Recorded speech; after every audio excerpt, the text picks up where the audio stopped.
오늘 2026년 새해 첫 주일입니다. 새해를 허락하신 하나님께 감사와 영광을 올려드립니다. 우리 박수로 우리 하나님께 영광 돌릴까요?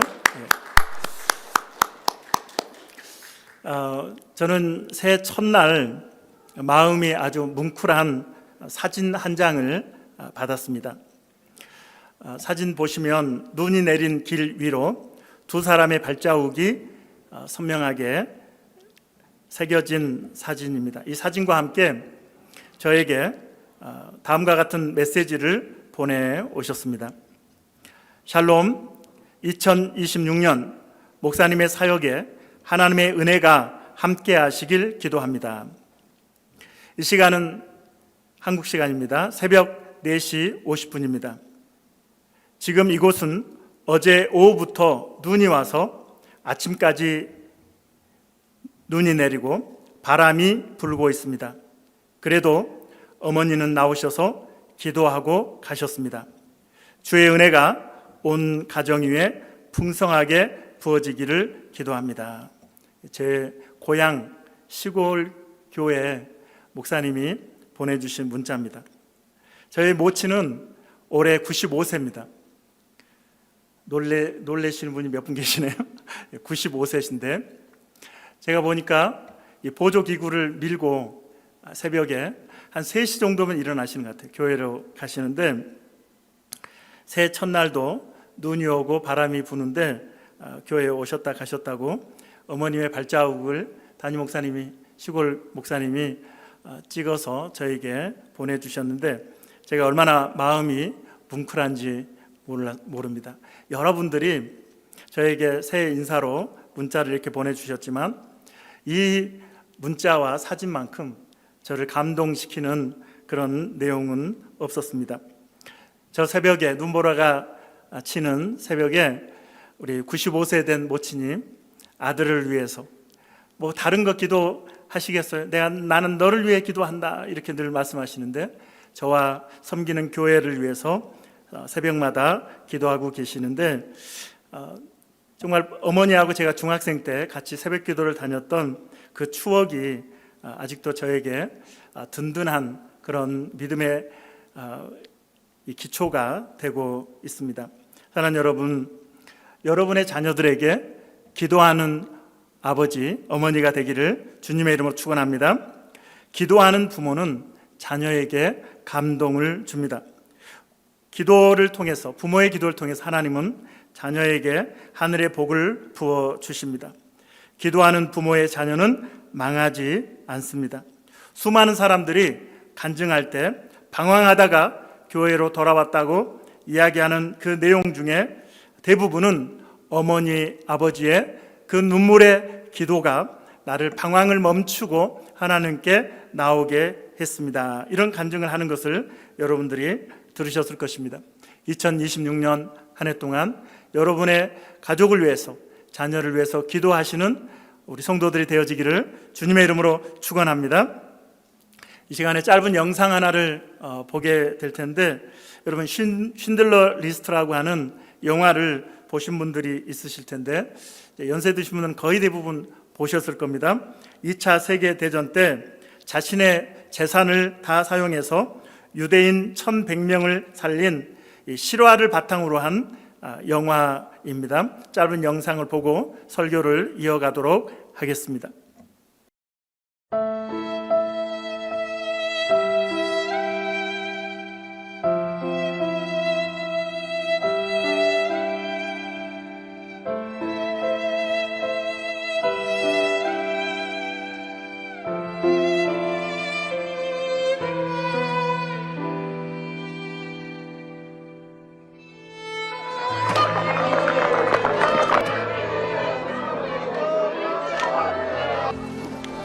Say we get your fire hoses out here. Hose down the cars. Thank you.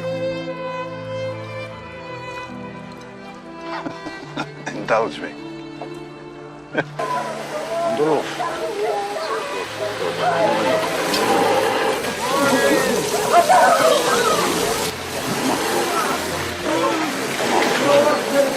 Come on.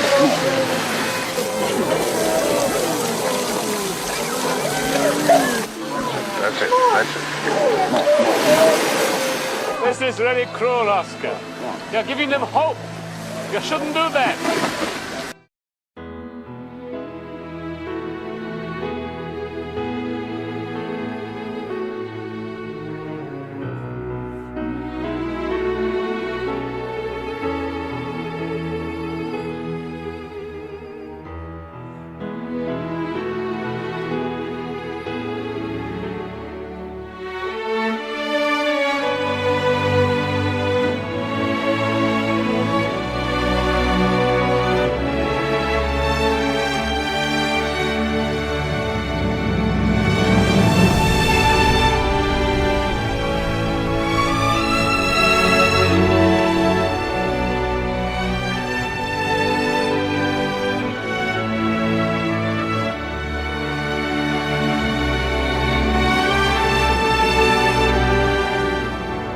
There's Hebrew from the Talmud that says whoever saves one life saves the world entire.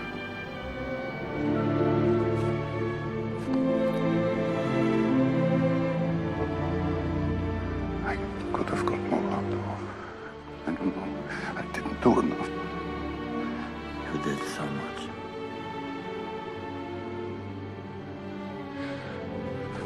This car.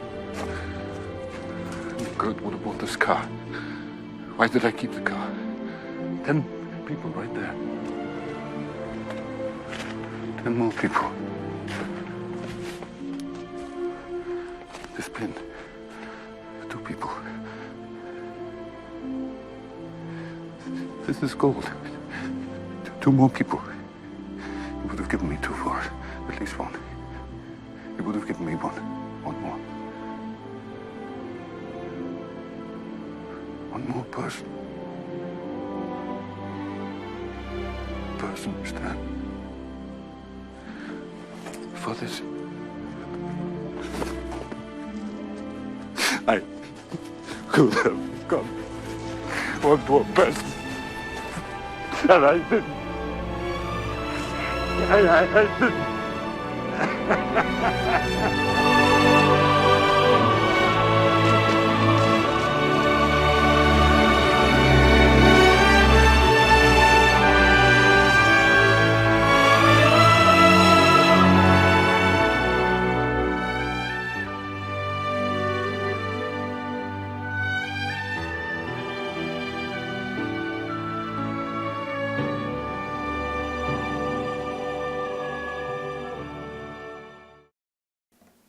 교회는 핵심 가치들이 있습니다.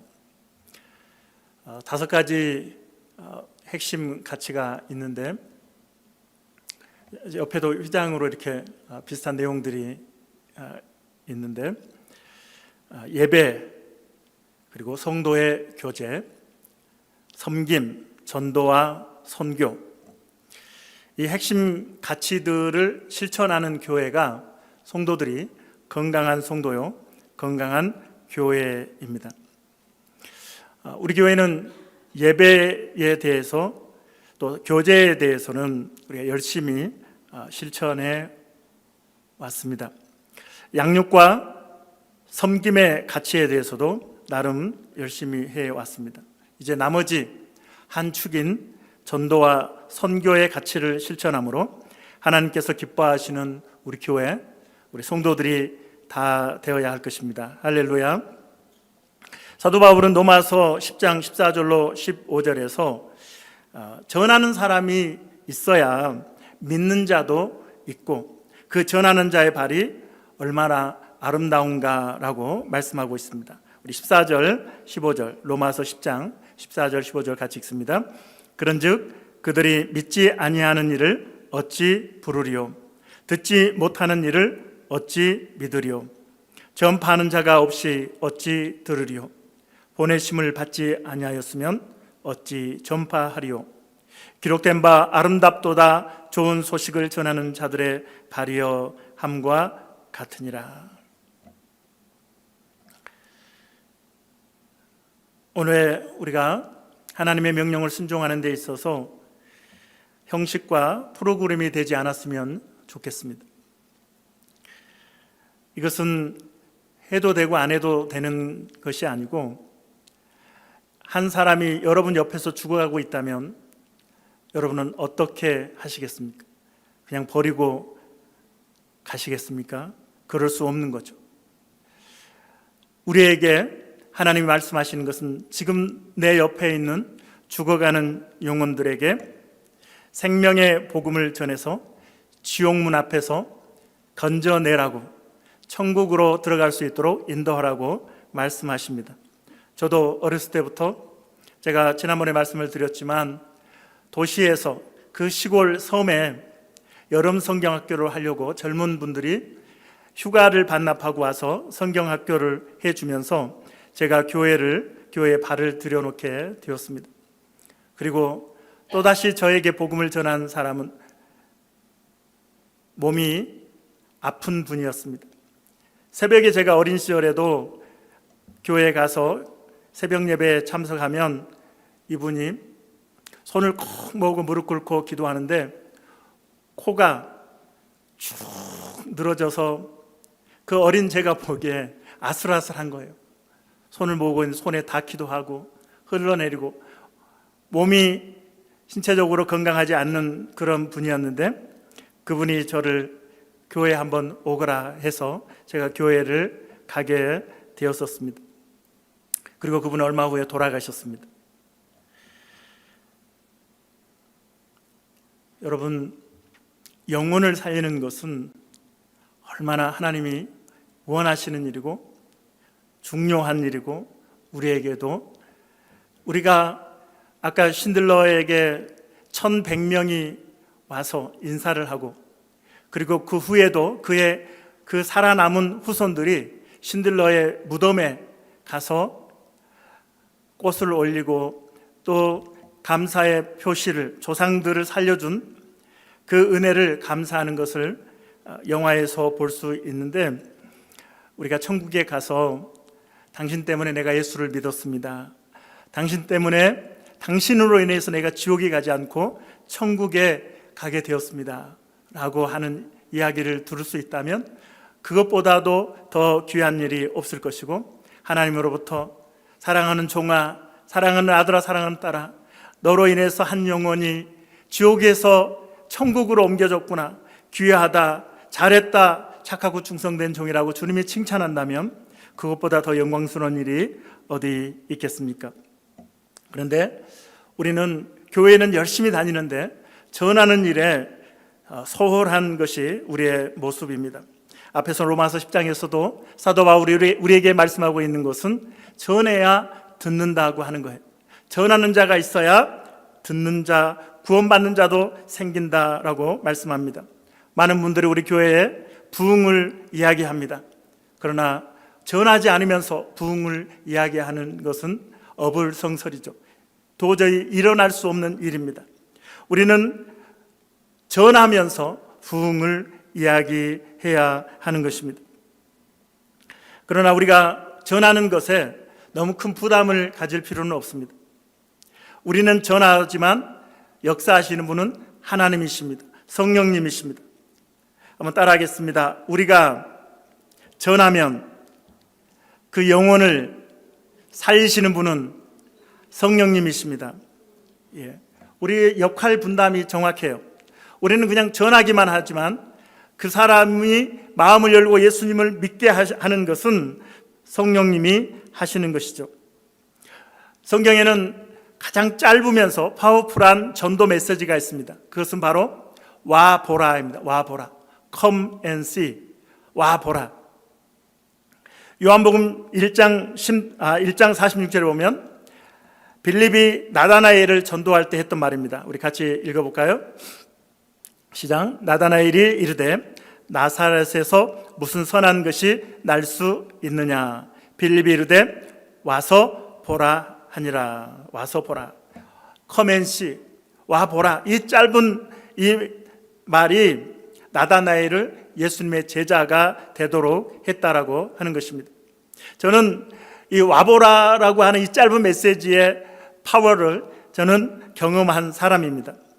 제 고등학교 후배에게 와보라, 교회 가자 이 말 했더니 자기 평생에 이제 고등학생 될 때까지 한 번도 누가 교회 가자고 안 했는데 선배님이 교회를 가자고 해서 제가 교회를 처음으로 따라가게 되었습니다. 그리고 지금은 목사가 되었고, 제가 캘거리에 16년 전에 와보니까 같은 콘도에서 살았고, 그리고 지금은 BC주 클랜부룩에서 목회를 하고 있습니다.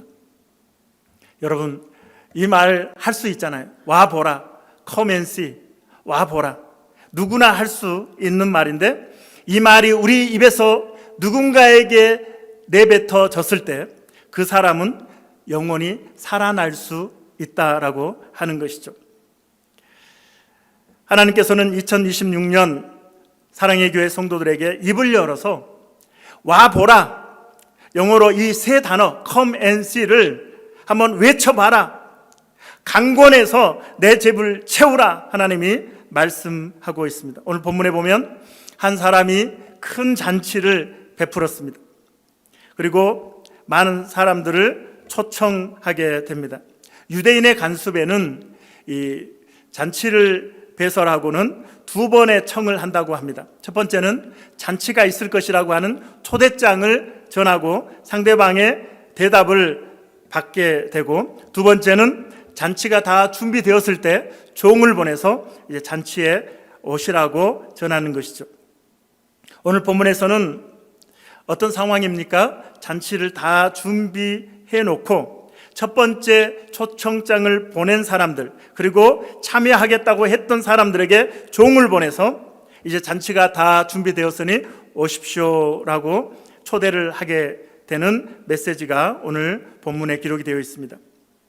초대받는 사람들의 모습을 오늘 본문에 기록하고 있는데, 오늘 하나님께서는 저와 여러분에게 말씀하시는데 하나님의 음성을 들을 수 있기를 주님의 이름으로 축원합니다. 자, 첫 번째로 오늘 전도자에게, 성도에게 주시는 메시지는 무엇이냐면 거절당할 것을 기억하라라고 말씀하고 있습니다. 한번 따라하겠습니다. 거절당할 것을 기억하라. 거절당해도 당황하지 말라. 이렇게 오늘 본문에서 우리에게 가르쳐 주고 있습니다. 오늘 본문에서 첫 번째 초대장을 받은, 이제 잔치가 있을 것입니다라고 해서 초대장을 받고 참여하겠다고 했던 이 사람들, 당연하게 이 주인은 이들이 참여할 줄 알고 그 규모에 맞춰서 잔치를 준비했습니다. 그런데 한결같이 거절하고 있습니다. 오늘 본문 18절부터 20절 같이 읽겠습니다. 다 일치하게 사양하여 한 사람은 이르되 나는 밭을 샀음에 아무래도 나가 보아야 하겠으니 청컨대 나를 양해하도록 하라 하고, 또 한 사람은 이르되 나는 소 5겨리를 샀음에 시험하러 가니 청컨대 나를 양해하도록 하라 하고, 또 한 사람은 이르되 나는 장가 들었으니 그러므로 가지 못하겠노라 하는지라. 사람들은 핑계를 참 잘 대죠. 처음부터 초대장을 받았을 때 저 못 갑니다라고 했다면 주인이 잔치를 준비할 때 그것을 계산하고 잔치 규모를 결정하고 준비했을 텐데, 처음에 참여하겠다고 했으니 그들을 포함해서 잔치를 준비했는데 다 잔치를 준비한 이 마당에 이제는 참여할 수 없다고 거절했으니 그 주인에게 큰 신뢰를 범하고 있는 것입니다. 자, 첫 번째 사람은 뭐라고 핑계를 대고 있습니까? 밭을 샀기 때문에 밭에 가봐야 한다고 핑계를 대고 있습니다. 자, 밭을 샀다라고 하는 것은 이미 산 거죠. 사기 전에 가서 보고 내가 결정해야 되니 가봐야 됩니다, 이렇게 말하면 좀 설득력이 있는데, 이미 샀으니 내일 가도 되잖아요. 다음 날 가도 되는 거잖아요. 이미 밭을 샀으니까. 그렇죠? 시급한 일은 아닌 것이죠. 자, 두 번째 사람은 소 5겨리를 샀기 때문에 시험하러 간다고 이야기합니다. 이 한 겨리는 한 쌍을 이야기하거든요. 2마리가 한 쌍인데, 그러면 5개를 샀다는 것은 10마리를 샀다는 것을 의미하고, 이미 이 사람도 소를 샀으니 내일 가서 소를 봐도 되잖아요. 시험해도 되잖아요. 다음 날 해도 되고, 시급한 일이 아님에도 불구하고 소를 샀기 때문에 가지 못한다, 이렇게 변명을 하고 있습니다. 세 번째 사람은 장가 들었으니 가지 못하겠다라고 이야기합니다. 장가 들었으면 부부가 같이 참여하면 얼마나 좋아요. 그렇죠? 그런데 장가 들어서 잔치에 참여할 수 없다고 핑계를 대고 있습니다. 여기서 느껴지는 거절하는 사람들의 마음은 무엇입니까? 잔치를 준비한 그 주인을 존중하고 있지 않죠. 너무 그것을 가볍게 생각하고 있는 것입니다. 여러분, 손님을 초대해 보시고 또 식사를 대접해 보셔서 아시겠지만 준비하는 사람의 그 모습이 얼마나 힘듭니까? 그렇죠? 최선을 다해서 좋은 음식 재료를 준비하고 요리를 하고 청소를 하고 이렇게 여러 준비를 하는데 시간과 물질을 투자해서 우리는 작은 식사 대접도 그렇게 하는데 큰 잔치를 베푼 사람이 얼마나 많이 수고했겠습니까? 그런데 이 사람들은 그 수고를 쉽게 생각했다라고 하는 것이죠. 가볍게 생각했다라고 하는 것입니다. 우리가 지금 이 자리에 나와서 하나님께 예배를 드리고 있습니다. 예수를 믿기 때문에 하나님의 초대에 우리가 응하고 이 자리에 있는 것입니다. 예수 그리스도께서 저와 여러분의 모든 죄를 짊어지시고 십자가에 달려 피 흘려 죽어 주신 그 놀라운 은혜가 하늘보다 높고 바다보다 깊고 우주보다 넓다는 것을 우리는 알고 있기 때문에 하나님 앞에 나와서 예배드리고 있고 그 은혜를 감사하고 있는 줄로 믿습니다. 할렐루야. 그러나 우리가 전도해 보면 알지만 많은 사람들은 예수님이 십자가에 죽은 것을 가볍게 여깁니다. 저는 왜 예수를 안 믿는 사람들이 지옥에 갈까? 다른 많은 생각들도 할 수 있고 죄의 결과로 지옥에 간다고 이야기를 할 수 있을 것이지만 초대한 하나님, 한 영혼을 천국으로 인도하기 위해서 독생자 예수님을, 사랑하는 예수님을 인간의 몸을 입혀 이 땅에 보내시고 그 예수님이 저와 여러분의 이 인류의 모든 죄를 다 짊어지시고 십자가에 달려 몸을 찢으시고 피를 흘려 죽어 주셨습니다. 그 엄청난 희생을 치룬 하나님의 사랑과 예수 그리스도의 은혜를 가볍게 여긴 죄는 지옥이라고 하는 당연한 결과라고 저는 생각을 합니다. 여러분도 아마 그런 감정을 느끼실 수 있고 이해하시리라고 생각이 돼요. 내 성의를 무시했고 내 사랑을, 내 정성을 무시하는 상대방에 대해서 얼마나 서운합니까? 그렇죠? 그런데 하나님이신 그 예수께서 죽어주시기까지 우리를 살리기를 원하셨는데 나는 필요 없어 라고 거절했으니 지옥에 가는 것은 당연한 것이죠. 여기에서 잔치를 연 사람은 주인, 이 주인은 바로 하나님을 말씀하고, 그리고 이 잔치를 거절한 사람들, 초대장을 첫 번째로 받았지만 두 번째 종이 가서 이야기했을 때 거절한 사람들은 유대인을 가리키고 있습니다. 주인의 초대를 가볍게 여기는 것에 대해서 창세기 25장에 보면 이런 말씀이 있습니다. 아브라함의 손자죠, 야곱과 에서의 이야기가 있는데 에서가 장자권을 어떻게 팝니까? 무엇에?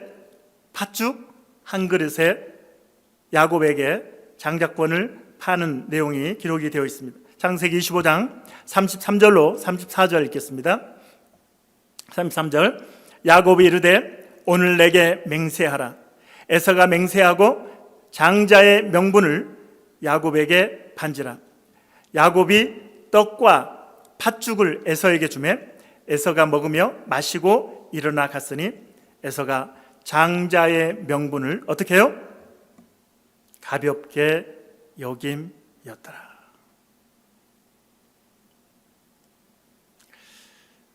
장자는 그 당시에 이제 가업을 잇는, 아버지의 유산을 대부분 이제 유산을 물려받는 그러한 자리가 장자였습니다.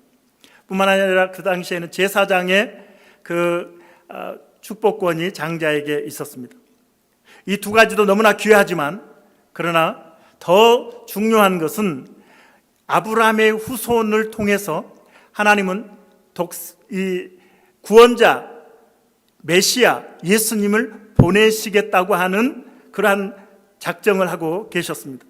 그러므로 야곱의 후손으로 아브라함과 야곱의 후손을 잇는 장자권을 갖고 있는 사람은 오실 메시아 구원자이신 예수 그리스도의 조상이 되는 것인데, 에서는 팥죽 한 그릇에 그 장자권을 팔아버렸습니다. 가볍게 여겼고 팔아버려서 야곱에게로 예수님의 조상의 축복이 넘어가게 된 것입니다.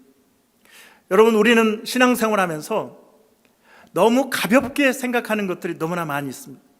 기도합시다, 패스. 성경 읽읍시다, 패스. 예배 드립시다, 패스. 우리가 아까 5개의 핵심 가치를 말씀을 드렸지만, 제가 목사가 된 것은 성도들이 이 5개의 핵심 가치를 붙들고 건강한 교회를 이루고 건강한 성도가 되기를 원해서 계속해서 강조하는데, 이것이 하나의 잔소리가 되고, 그래서 이것을 귓등으로도 안 듣는 것을 볼 때 너무 가볍게 성도들이 신앙생활을 하는구나, 너무 대가를 지불하지 않고 쉽게 교회를 다니고 예수를 믿으려고 하는 종교적인 무늬만 그리스도인의 모습, 희생하고 섬기고 헌신하는 그 모습은 없고, 조금만 부담스러우면 부담스럽다고, 내가 불편하면 불편하다고, 내가 신경 쓰이면 신경 쓰인다고, 너무 가벼운 성도들의 모습을 보면서 장자의 명분을 너무 가볍게 여기고 있는 것은 아닌가. 우리의 목숨을 들여도 무엇이 아깝겠습니까? 우리가 천국의 백성이 되었는데 예수 그리스도가 우리를 위해서 십자가에 달려 죽으셨고, 그 보혈로 우리는 구원을 받았는데, 영원한 생명을 얻었는데, 무엇이 힘들고 무엇이 아깝고 무엇이 불편하다는 말입니까? 혹시 여러분에게 성도의 직분을 너무 가볍게 여김이었다라고 하는 말이 붙고 있지는 않습니까? 하나님 안에서 가벼운 자리는 없습니다. 작은 사명도 작은 직분도 없습니다. 모두 소중하고 중요합니다. 하나님은 우리에게 작은 일에 충성하면 큰 일을 맡기겠다고 말씀하셨습니다.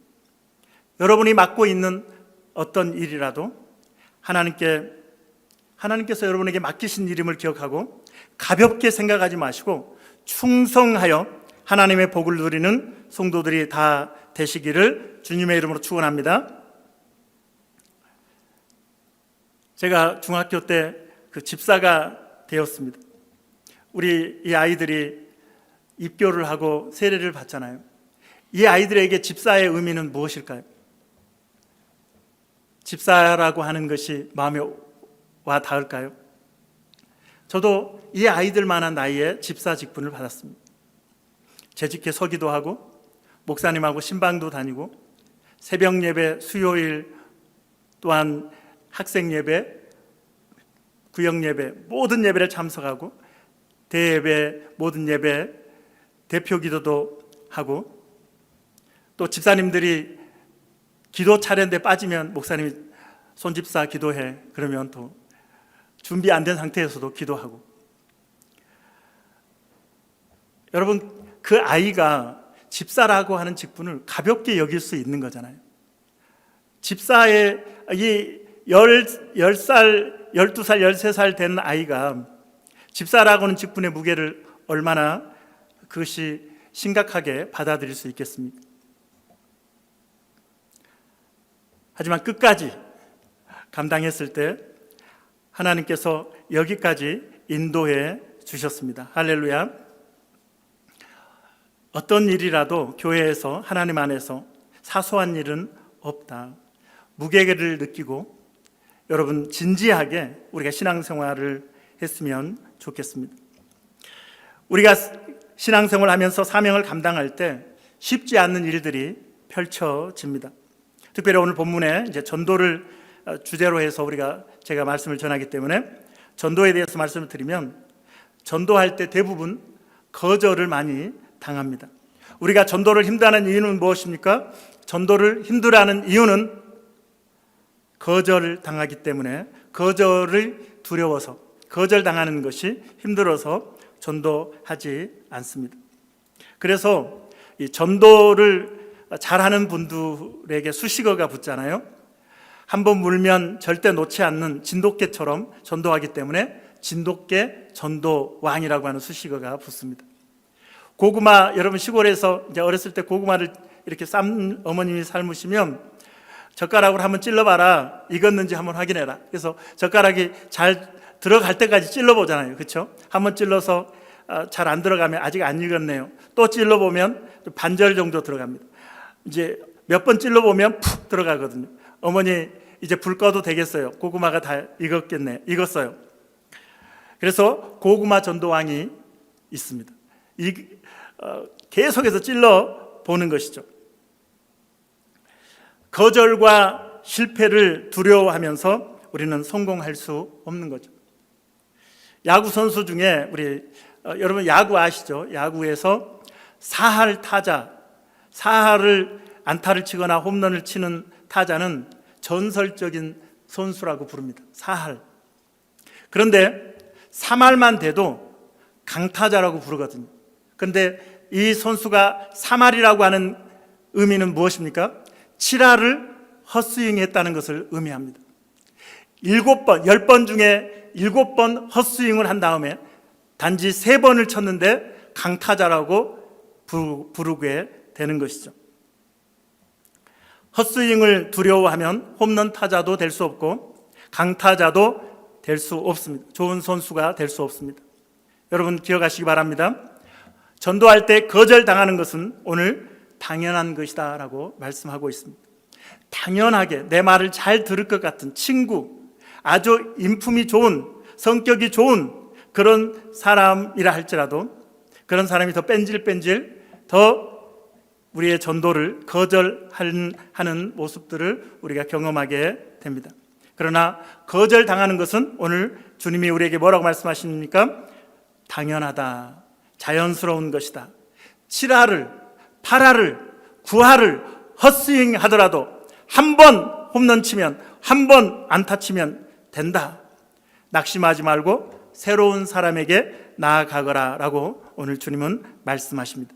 자, 두 번째로 오늘 말씀을 통해서 주시는 교훈은 생각지 못한 사람, 멀리 있는 사람에게 가라고 말씀하십니다.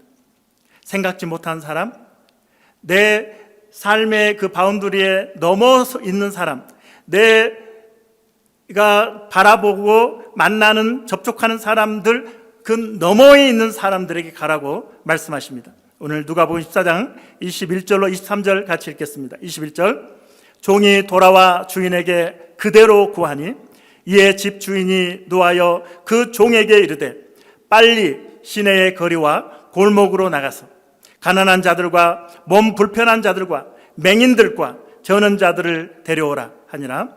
종이 이르되 주인이여 명하신 대로 하였으되 아직 자리가 있나이다. 주인이 종에게 이르되 길과 산울타리 가로 나가서 사람을 강권하여 데려다가 내 집을 채우라. 이미 초대장을 보냈던 사람들이 거절하자 주인은 종에게 다시 명령합니다. 시내의 거리와 골목으로 가서 1차에 초대하지 않았던 사람들이죠.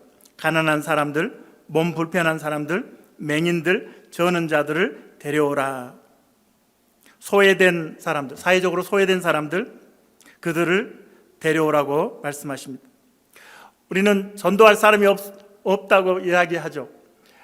교회만 다니는 사람들은 사실 이 교제권이 다 교회 안에서, 목장 안에서 이루어지기 때문에 불신자들을 만날 확률이 그렇게 많지 않고, 그래서 목사님 아무리 생각해봐도 전도할 사람이 없어요, 제 친구들은 없어요 라고 이렇게 이야기하는 경우들이 있습니다. 그러나 오늘 하나님께서는 무심코 지나쳤던 사람들을 향하여 나아가라고 말씀하십니다.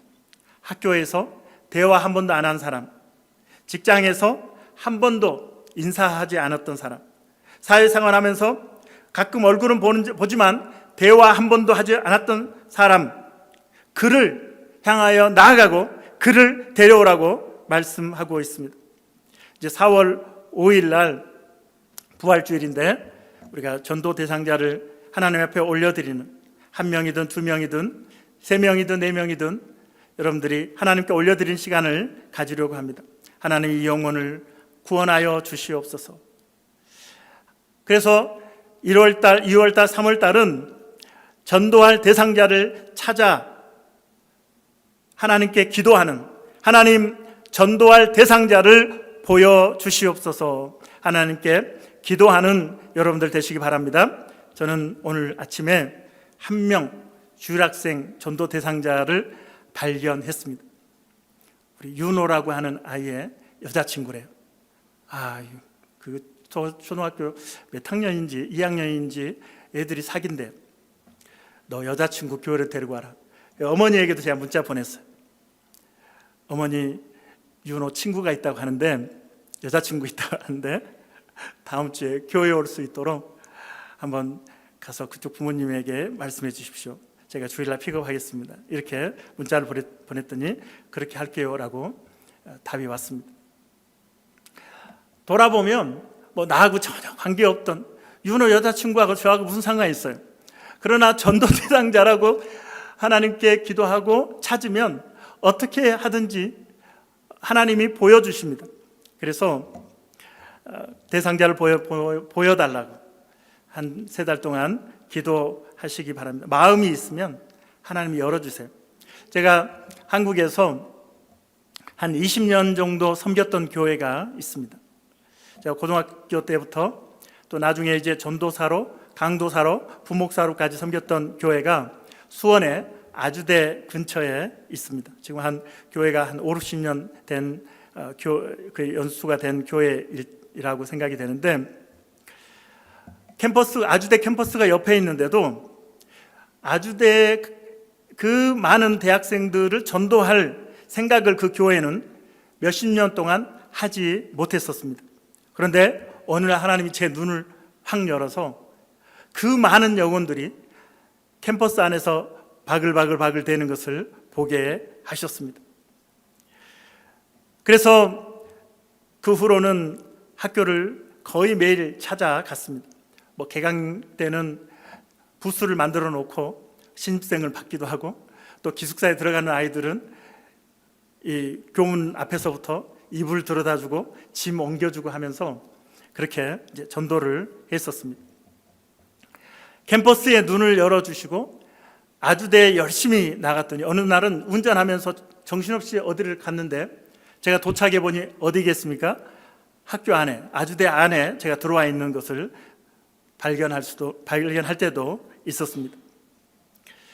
그래서 많은 학생들이, 지금도 아마 그 교회에는 이 아주대 학생들 또 아주대 출신들이 그 교회를 많이 다니고 있고, 한 50% 이상이 대학생들이 이제 성장해서 40대, 50대가 되어가지고 그 교회에 출석하고 있는 것으로 알고 있습니다. 제 제자들이 이제는 벌써 자녀들이 대학 가는 그런 아이들입니다.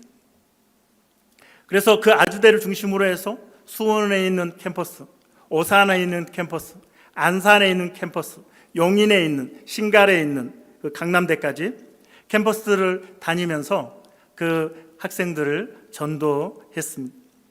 이 전까지 그 교회가 수십 년 존재했지만 그 자리에, 그러나 캠퍼스에 대한 눈이 열리지 않을 때에는 전혀 관심을 갖지 않았는데, 하나님께서 눈을 열어주시자 캠퍼스에 많은 영혼들이 있다는 것을 보게 되었습니다. 사랑하는 여러분, 우리도 캘거리에서 살고 있고 쓰리힐스에 살고 있고 또 여러분이 살고 있는 그 동네에 전도의 대상자들을 보게 해달라고 우리는 기도하게 되면, 미용실에 가면 또 미용실에서 만나는 손님도 있고 또 직원도 있을 것입니다.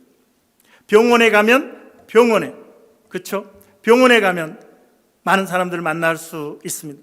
마트에 가면 또 많은 사람들을 만날 수 있습니다. YMCA에 또 운동하러 짐에 가도, 도서관에 가도 사람을 만날 수 있습니다.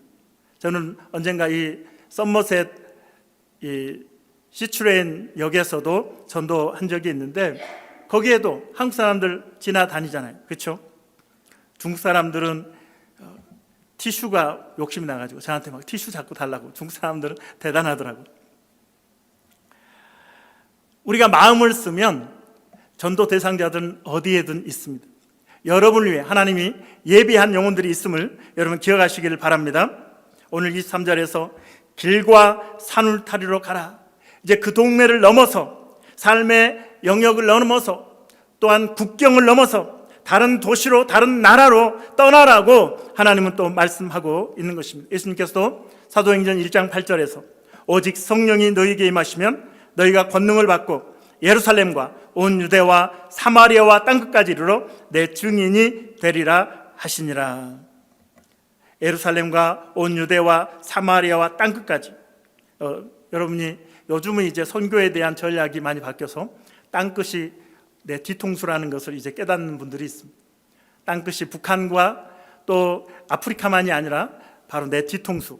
지구는 둥그니까 한 바퀴 돌면 가장 먼 곳은 내 뒤통수입니다. 그렇죠? 그래서 바로 내가 서 있는 장소가 땅끝이라는 것을 여러분 기억하셔서 여러분의 만나는 영혼들 외모를 보지 말고, 저는 목사님 사람을 보면 무슨 옷을 입었는지, 헤어스타일이 어떤지, 피부는 어떤지 스캔이 됩니다. 거기에 에너지 쓰지 마시고 이 영혼이 하나님을 믿고 예수님 믿고 구원 받았는지, 지옥을 향해 가고 있는지 천국을 향해 가고 있는지 영혼에 관심을 갖는 우리 성도들이 되어지기를 바랍니다. 그래서 목장 모임도 우리끼리 그냥 교제하는 것 누가 못해요. 마음 맞는 사람끼리 그냥 목장 모임 하는 거 얼마든지 할 수 있어요. 이제 우리 교회는 두 목장이 아주 안정적으로 되어 있기 때문에 이제는 자리 하나를 비워야 합니다. 한국에서 이제 방석을 하나 놓는다고 그러거든요. 빈 방석을 놓고 빈 의자를 하나 사이에 놓아야 합니다. 하나님, 우리 목장에 이 빈 방석에 앉을 수 있는 새신자를 보내주십시오. 하나님, 빈 의자에 앉을 수 있는 새신자를 보내주십시오. 함께 목장에 모여서 영혼을 위해서, 구원을 위해서 기도하는 것, 그것이 진짜 하나님 기뻐하시는 목장이 되는 것을 여러분 기억하시기를 바랍니다. 주님은 우리에게 말씀하십니다. 사람을 강권하여 데려다가 내 집을 채우라. 다니엘서 12장 3절에 보면 많은 사람을 옳은 대로 어떻게 해요? 돌아오게 하는 자는 하늘의 별과 같이 영원토록 빛나게 하겠다라고 말씀하고 있습니다. 오늘 본문에 보면 주인이 종을 보내잖아요.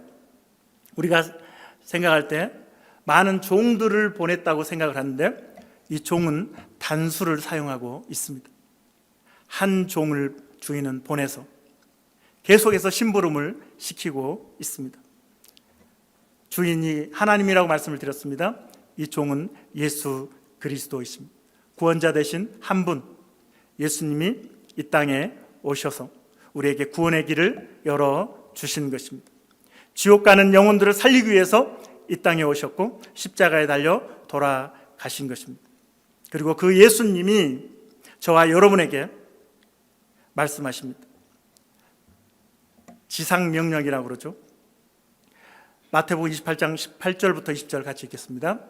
예수께서 나와 말씀하여 이르시되 하늘과 땅의 모든 권세를 내게 주셨으니 그러므로 너희는 가서 모든 민족을 제자로 삼아 아버지와 아들과 성령의 이름으로 세례를 베풀고 내가 너희에게 분부한 모든 것을 가르쳐 지키게 하라. 볼지어다 내가 세상 끝날까지 너희와 항상 함께 있으리라 하시니라. 예수님이 승천하시면서 마지막으로 제자들에게 말씀하시는 것입니다. 종을 단수라고 말씀을 드렸습니다. 예수님께서 우리에게 단수로 말씀하신 또 하나의 의미는 저와 여러분 한 사람 한 사람에게 이 명령을 주셨다라고 하는 의미가 있습니다. 너 한 사람, 누구 집사 한 사람, 누구 청년 한 사람, 누구 성도 한 사람, 누구 목사 한 사람, 내가 너를 내 종으로 세상에 보내노니 영혼을 강권하여 내 집을 채워라. 여러분과 하나님 사이에 1대1로 주님은 말씀하고 있는 것입니다. 새들이 날아갈 때 V자 형태로 날아가는 것을 보셨을 것입니다. 새들이 V자 형태로 날아가면 혼자 날아갈 때보다 71%나 멀리 날아갈 수 있다고 합니다. 연합의 힘이죠. 합심하는 힘이죠. 저 성도도 힘들 텐데 어떻게 이렇게 함께 하고 있는가? 너무 귀하구나. 그러면 내가 2배 더 힘내야지. 저 청년이 힘들 텐데, 저 성도가 어려울 텐데, 그래도 함께 협력하는데 나는 더 힘내야지. 더 열심을 내야지. 내가 1.5배, 2배, 3배 힘을 내야지.